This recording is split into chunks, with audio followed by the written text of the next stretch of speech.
کوئی ایسا ہے جو اپنے آپ کو امام سجاد علیہ الصلوۃ والسلام کی طرح عابد خیال کرے؟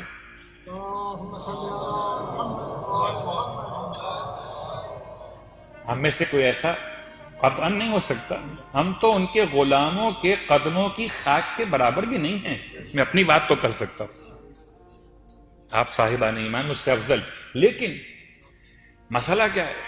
مسئلہ یہ کہ ماہ رمضان شروع ہو گیا اور چوتھے امام کی عبادت نام آ گیا.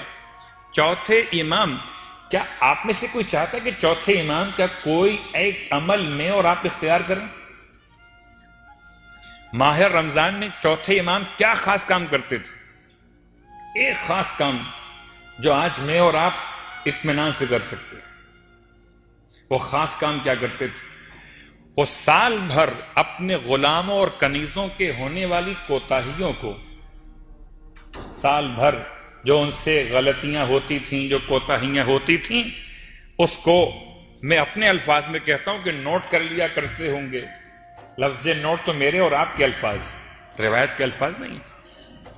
اور جب ماہ رمضان کا مہینہ آتا تھا تو میرا مولا سب کو بٹھا لیتا تھا. اگر آپ کے بیٹے سے، آپ کی بیٹی سے، آپ کی بہن سے، آپ کے بھائی سے، آپ کے کسی عزیز سے، آپ کی اہلیہ سے غلطی ہوئی ہے تو غلطی انسان سے ہی ہوتی ہے. کیا مجھ سے اور آپ سے نہیں ہوتی؟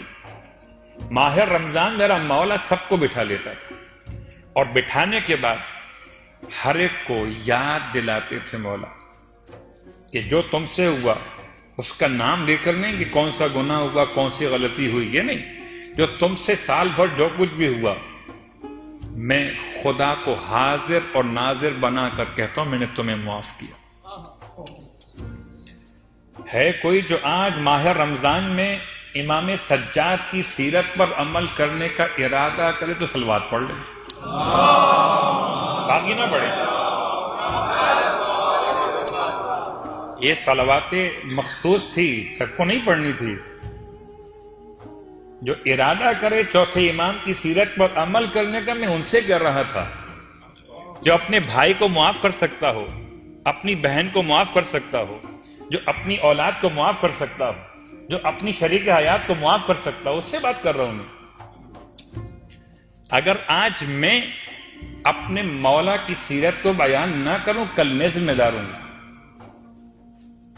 ماہ رمضان میرے مولا کا عمل، اس مولا کا عمل جس نے رونا سکھایا، اس کا عمل جس نے کربلا کو ہم تک پہنچایا، اس کا عمل جس نے دعاؤں کے ایسے ذخیرے دیے کہ آج ہم دعاؤں سے لبریز ہیں.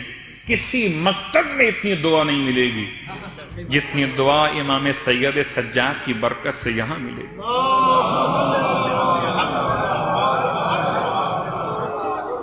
میں ان سے مخاطب تھا، ٹھیک، یہ صلوات تھی ان کے لیے. تو مولا پھر فرماتے تھے کہ اب تم سب مل کر کہو، اب تم سب مل کر کہو کہ پروردگار جیسے سید سجاد نے ہمیں بخش دیا، ایسے تو سید سجاد پر اپنی رحمت اور درود کو نازل کرتے.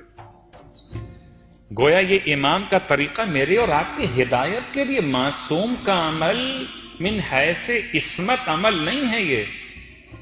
یہ ہدایت اور تربیت کے لیے آپ کے اعمال میرے اور آپ کے لیے.